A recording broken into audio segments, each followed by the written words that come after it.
Howdy folks, Brian Cusco here at Triple B. Whether you've talked to him at a show, bought one of his beautiful scrub pythons, or watched his adventures to Southeast Asia on YouTube, there's no denying that Dan Mulleary from DM Exotics is a force to be reckoned with in the reptile hobby. He works with animals that few to none are working with and has garnered the attention of hardcore enthusiasts around the interwebs. We're going to talk to him about how he got to where he is today and take a close look at a couple of the awesome animals that he brought to the Reptile Super Show. You're watching Triple B TV.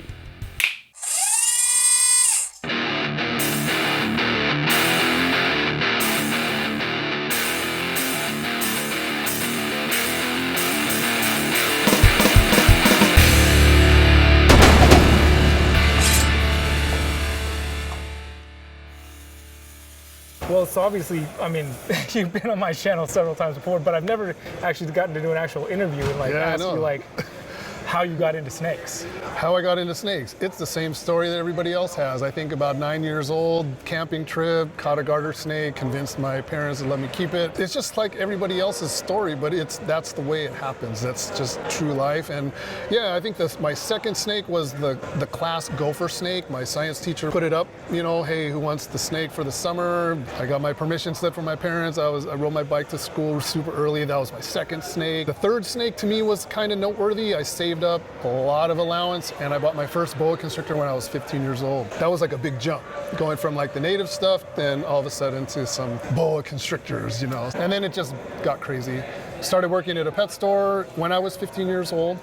After I bought the snake, I ended up working for that store, just a regular store, birds and cats and dogs and all that kind of stuff. A little bit of reptiles. When the manager was going to the importer to buy a little bit of stuff for the shop, my mom would excuse me from school so I could ride down to the importer. And then all my paychecks for many, many weeks would be gone because I'd be buying all kinds of craziness. And it just went from there. So there was never a hiatus, and you just, from 9 years old till now, you've just been rolling on the train, man. I thought maybe that I would actually grow up at some point and start doing adult stuff, but this is adult stuff for me, man. I never, and of course I've gone big. I've done some crazy, I've really done things to step over and ahead of a lot of people in this industry, and not underhanded stuff, but just I wanted to import because I wanted some cool stuff and I couldn't get the cool stuff. I just couldn't do it. All the importers are in Florida, and it's like I could get a little bit, but I couldn't get first pick and all that. I had a really hard time getting animals. I thought, screw it, I'm gonna go do it. I'm gonna go do this myself. No one's gonna tell me how to do it. No one's gonna give me names. No one's gonna give me contacts. I'm gonna figure it out. I'm gonna do it. How did you do that? I mean, what was the process? In 2003, I took my first trip to Thailand. In hindsight, of course, Thailand is a closed country to export, but I didn't know that at the time. I went to Thailand, and so I'm going through all these wet markets. You've been there, you know what those markets are like, and I was going so often, still juggling my real job at the same time, but every vacation I would go over there. So those guys started getting to know me and realized that I was probably not law enforcement and whatever, and so they just started showing me things that they probably shouldn't have showed me, like stuff that shouldn't be in those markets for sale and stuff. And I got to know those guys, and it got pretty crazy from there, but I found my way. It didn't really work out. Some things happened in Thailand I was getting animals from Hong Kong, and then it was just a big mess.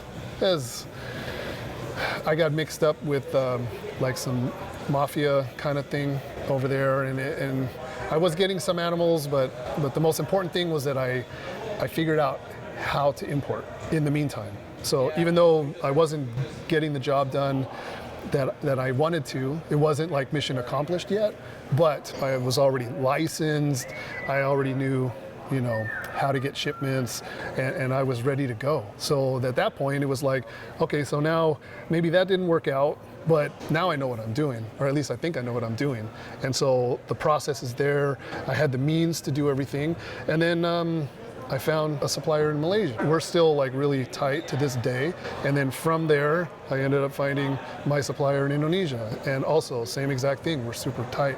So you just pushed hard to get that ball rolling. And it was a failure. Most people fail, just like I failed. But I lost hope in the beginning, lost some money, and I was ready to like walk away because I had like some pretty hairy experiences with like those mafia type people. It got really weird. I was ready to give up. I just didn't.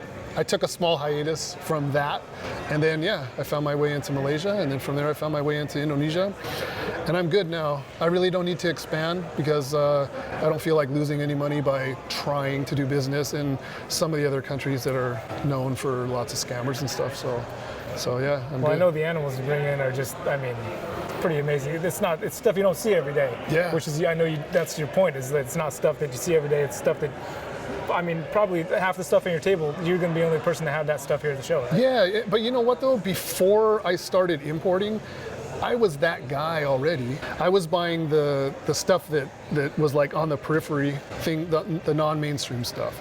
And so I was already kind of known for those. So when I went into the importing thing, I was targeting all those animals because that's my interest. And so I pushed a lot of those people to like, it's like, look, I know everybody wants blue-tongued skinks. I know everybody wants this python or that or whatever. I know that, but I don't. I want this rat snake that nobody cares about. I want this, I want that. I got the things that I wanted, that I like. Then I used YouTube to open everybody's world up to all those things that most people had never heard of before, only because that's my interest. Not really because I was trying to corner a market. It was my interest. It still is my interest. Yeah. So I think that's why it works for you, is because it's obvious that you're extremely interested in these things, and other people see that and they're like, well, what is that then? Because if it was just you and you were just talking and you had something obscure and you were kind of like, oh, check, look at this. But the fact that you're so into them, that's what catches. That's what caught my attention. I was like, oh, what does this guy got? He's sure into it. Yeah. That makes. And speaking of animals, you got something here today to show us. Yeah, I do. I brought a couple things. You want to go big first, or you want to go small? That's tough. I can see that the small thing is what I'm most interested in, but I don't know what's in the bag. So. Yeah. Well, pick. Let's start with the bag. Okay, let's go big. Bag. We're gonna go big first. But usually I always try to start small and go big, but guys, this time we're gonna go big and go small. Okay, just because the small thing is actually the coolest. A big deal for me. Yeah. And probably for Dan too. Yeah. Right? These are the tame black white-lip pythons that I did my one video about that everybody's been after. So this one is sold, but I do have a couple more at the table that are available. People freak out because the black white-lip python, doesn't do the heat-seeking missile at your face like it would look like it just was going to do, but I know that they just don't do that. So yeah, that's a beautiful snake. Yeah. Man. If it was outside of a shed cycle, it would be much more iridescent. Yeah, this thing is deep in shed right now. Yeah. So. Wow. So it's definitely something that people are really into. Yeah. Well, it's probably one of the most. It's got to be the most iridescent python out there, right? Yeah, it's definitely up there. Yeah, for sure. But they like the demeanor, because this attracts a lot of people. They just want a pet. They just want a docile snake, And so, for some reason, this locality. I don't want to sound like I'm doing my old video all over again, but this locality is like this, and they're really cool. Interesting. Yeah. So this is the infamous dragon snake. Jeez, man. Look at how tiny that thing is. Yeah. That thing is minuscule. And they act like a piece of wood or something when they just freeze. If I put this animal down, it'll just like stay in that shape. They're really bizarre. Really, really bizarre. I'm not trying to like get rich and bring in hundreds of them or anything like that. They are available to me. I have placed some in capable hands because I would like to see these guys take off in the hobby. And those people are having a lot of success with them. Really? Yeah. And so I know they're rumored to die, of course. That's what I've heard, is that they're pretty tough to keep alive in captivity. But. So like this animal here, I've had about 6 weeks. I get tadpoles, usually off eBay, in the warmer time of the year. Right now, they're native, so a lot of people like in Missouri and maybe the Carolinas, and they have ponds like on their land, and there's tons of tadpoles in there. They sell them on eBay, and they're not expensive, but they're the perfect size for stuff like this. So I stocked up on tadpoles before these guys came, and then so this one's been eating like about 2 to 3 tadpoles a week. And I just leave them in the water bowl, kind of like garter snake style, where you just put fish in there. They will eat tadpoles, very small frogs, and minnows, small fish. And even though they look like they are not capable of doing anything, they go into the water bowl and they get their food. So Dude, that's such a freaking cool snake. it's a trip, man. huh? Yeah. I've never gotten to see one in person like this. I'm just... Well, here, you can say you've held one too. And I brought it to the show. I mean, it is for sale, but I wanted people to be able to say that they've seen one. I don't know if a dragon snake has ever made it to any expo in the United States. I have no idea. I know there's never been one, not out here at these expos that I do.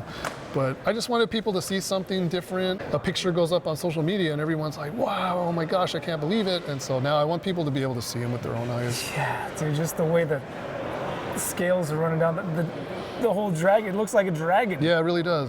Yeah, it's a trip. But of course, it's not for everyone. It's a very delicate snake.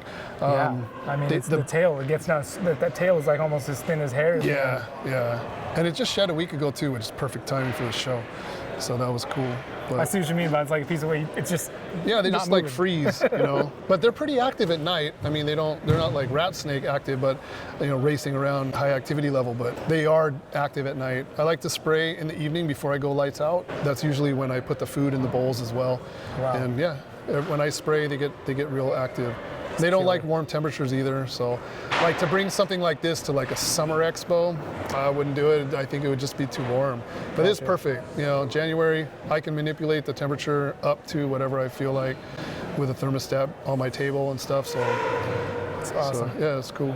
Killer, man. Hey, thank you, Dan. Yeah. Thank you. I appreciate it, right man. on, man. Every time, always. Yeah. Thank you. Yep. Pretty awesome stuff and a really awesome dude. And how about that dragon snake? Man, I'm really looking forward to seeing an update on that thing. I think I can almost guarantee that we'll be taking a trip down south to have a look at Dan's facility in the near future.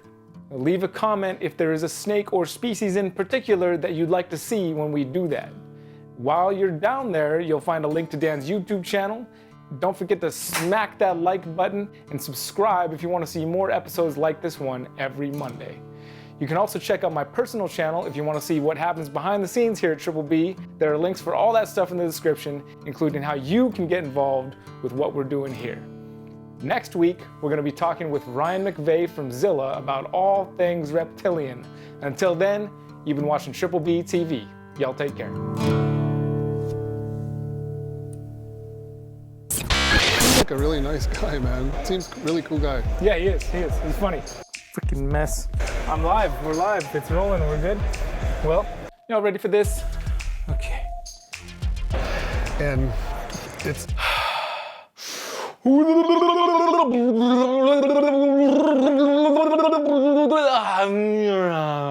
There's dust everywhere. blah, blah, blah. Today, we're going to talk about how he got where he is today. And, oh, it's blurry. so that was some, different. Almost forgot to snap. So that, it was We're going to talk to him about where... I just never, you know what? A new shirt someday. His belly is starting to get a little rosy. Into your, Yep. your little foot spots there. Yep. There's no lie about that mafia shit. Is this, how many, I'll ask you once you get it out. Yeah, no problem. No shoes in the snake room, is aloha.